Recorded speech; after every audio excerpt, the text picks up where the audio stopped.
Good evening and welcome to CYC News for today, the 31st of May 2015 and the 23rd of Pashon's 1731 AM. I'm Angie Victor.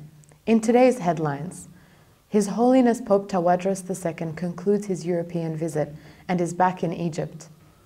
Tony Blair to quit as envoy for Mideast Quartet. Kurds expel Islamic State from Christian villages. Poland discusses asylum for Syrian Christians. Same-gender marriage legislations are in parliamentary discussions in Australia. And the Congregation for the Oriental Churches speak out. Father Jack Mourad's abduction is a cause for serious concern.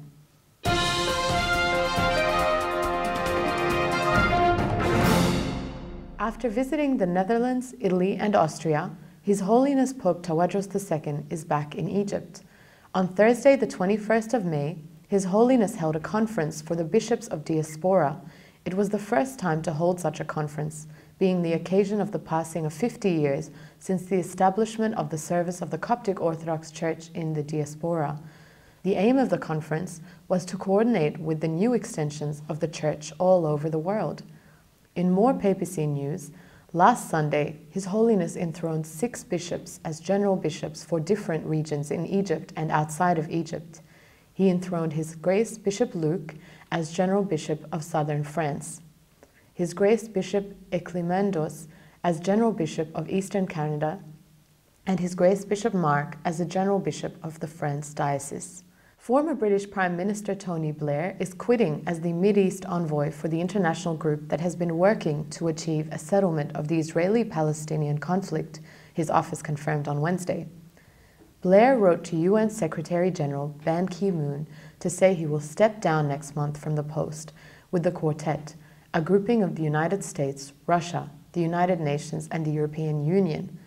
It's a role in which Blair has served for 8 years, but the conflict is intractable and signs of success are scant. His office said he would remain involved in the struggle for peace in the Middle East and would work toward that end with the United States, the EU, and others. Tony Blair is of the view that the cause of a viable and independent Palestinian state, alongside a secure and recognized state of Israel, is essential to both peoples, to the region, and to the wider world, his office said in a statement. He also believes an entirely new approach is needed to obtain it. Blair served as Prime Minister of the UK from 1997 to 2007. Kurdish forces have driven the Islamic State from more than a dozen Assyrian Christian villages in northeast Syria, the AFP quoted Rami Abdulrahman, director of the Syrian Observatory for Human Rights, as saying on Wednesday. Following a 10-day offensive, Kurdish fighters took control early this week of 14 Assyrian villages that IS had controlled since February, said Abdulrahman. The Kurds' recapture of the villages was made possible by intense raids by the international coalition led by the United States against IS, said Osama Edward, head of the Sweden-based Assyrian Network for Human Rights. Syria's Christians have been under increasing threat since IS seized control of large parts of Syria. Thousands fled and an assault in February after a spate of kidnappings. IS is still believed to be holding 210 Assyrians hostage, according to the AFP. Assyrian Christians, one of the world's oldest Christian communities, number about 30,000 of Syria's 1.2 million Christians.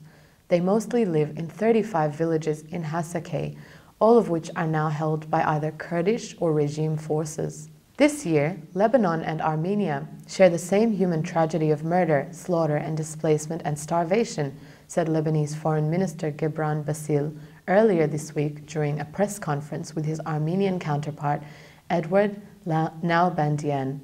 The Armenian minister underscored the need to find solutions to the needs of millions of refugees in light of the developments in the Middle East and to create better living conditions for them. For his part, Habib Afram, head of the Syriac League, said such killing and displacement of Christians seems to suggest they are a burden. He stressed that the new Middle East geography and history are being written by the force of arms and conquest, where there is no place for the weak.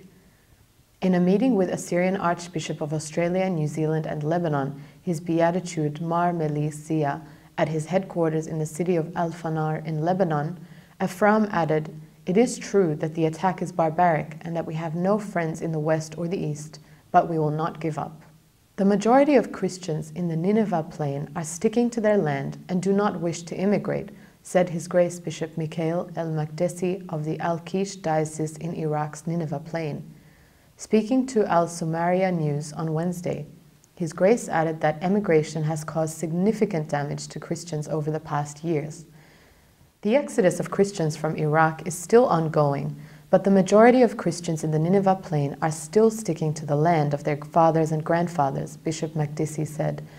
"We do not encourage immigration, but we cannot prevent it," stressed the bishop, adding that the Christian clergy constantly advised Christians to remain in their own land. The Islamic State has controlled parts of Nineveh province since June 10, 2014, and expelled thousands of Christian families, seizing their property and money.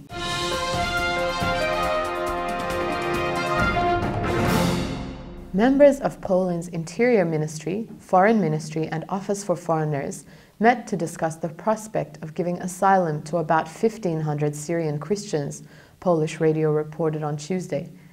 Led by the Warsaw-based Esther Foundation, Polish charities, churches, and businessmen are backing the initiative, according to the article. Spokesman for the Interior Ministry is optimistic about the success of the initiative. "Some details have emerged that need to be straightened out," she said. "However, we continue to express our willingness to cooperate and solve this problem. Those seeking asylum will need residency permits as well as permission to cross Syria's borders with either Lebanon or Jordan. As a program to help the refugees, mostly from the Syrian capital Damascus, assimilate into Polish society once they arrive, has already been prepared. The costs theoretically will be covered by organizations and individuals in cooperation with the Esther Foundation, which was created after Syrian Christian leaders reached out to founder Miriam Shedid in late 2014. An estimated 200,000 people have been killed since the conflict in Syria began in 2011, when the Free Syrian Army took up arms against then-President Bashar al-Assad. Millions have been displaced in that time. Over to Lebanon, where Patriarch Rahi says politicians in Lebanon must find a way out of the presidential vacuum they are stuck in. "We pray for the political leaders in Lebanon, particularly for the political and parliamentary blocs, to return to the Constitution and National Charter and to the bond of love which brings all parties together to find a way out of the crisis of the presidential vacuum and elect a president of the country to lead Lebanon to safety," said Maronite Patriarch Bishara Boutros el-Rahi. His statement came during the Pentecostal Mass that was held on Sunday in the patriarchal headquarters in Briki. "It is useless to keep hurling charges and avoiding official and frank national dialogue or rejecting different opinions," the Patriarch added. He explained that everyone should admit to committing a fundamental mistake, which is violating the Constitution, because such an initial step could help political and parliamentary blocs find a solution. "Let everyone know that the first step is to holding a presidential election is to return to the Constitution and make the Constitution the basis for every real and logical initiative that would lead to the desired solution," the Patriarch noted. In Syria, the Assyrian Human Rights Network said the Church of St. Joshua in the Assyrian village of Tal Shmiram in Al-Hasaka was razed to the ground by ISIS militants. In a Sunday statement, the network said photos coming from Tal Shmiram after the expulsion of ISIS militants by military operations revealed the extent of destruction caused by fights between Kurdish protection forces, Syrian Military Council, and Kabul Guard forces on one side, and ISIS militants on the other. The photos published by national Assyrian activists show the bodies of Assyrian citizens who were killed after ISIS took control of the city, along with series of other Assyrian cities in Al-Haska, northeast Syria, on February 23. The photos also showed the destruction of large parts of the Church of the Virgin Mary, located in Tel Nasri, which was bombed on April 5th. The Assyrian Human Rights Network condemned these terrorist attacks on churches and religious centers. It called on the international community to interfere urgently to save the Assyrian cities, citizens, and cultural and religious heritage from systematic destruction due to ISIS and military militias' occupation of the area.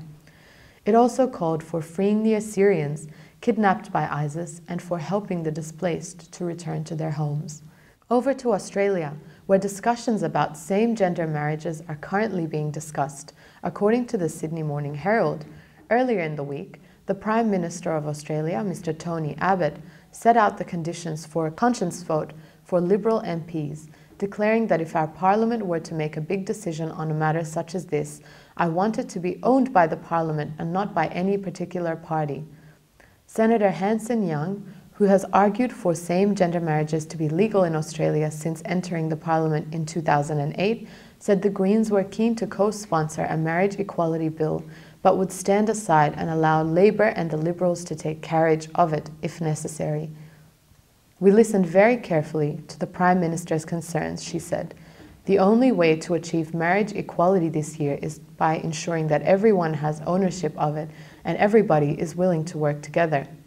Australian marriage equality figures show Parliament is on the brink of having enough support to legislate same-gender marriage, with just one more vote to pass a bill in the House of Representatives. The Congregation for the Oriental Churches said that the abduction of Father Jack Mourad from the Syrian Catholic Church, in addition to a number of bishops, priests, and civilians, and the increase in violence and clashes in the area are cause for serious concern. The Congregation for the Oriental Churches issued a statement on the abduction of Father Jack Mourad in Syria. According to Ishtar website, the statement said that during the celebrations of the beatification of Archbishop Oscar Romero, which also coincides with the day of prayer for the persecuted Christians, the Congregation for the Oriental Churches and its head cardinal, Leonardo Sandri, prayed for the Christians persecuted around the world, including Father Jack. And last Monday, the Churches Council of Egypt celebrated the second feast of the Council by the presence of the heads of the 5 churches. The celebration was held in the hall of St. Athanasius in St. Mark Cathedral, Egypt. The ambassador of Vatican and many of the ecclesiastical leaders attended the celebration. And that's all for CYC News. Stay tuned for more Christian content on CYC. I'm Angie Victor, and from the CYC studios in Sydney, Australia, good night and God bless.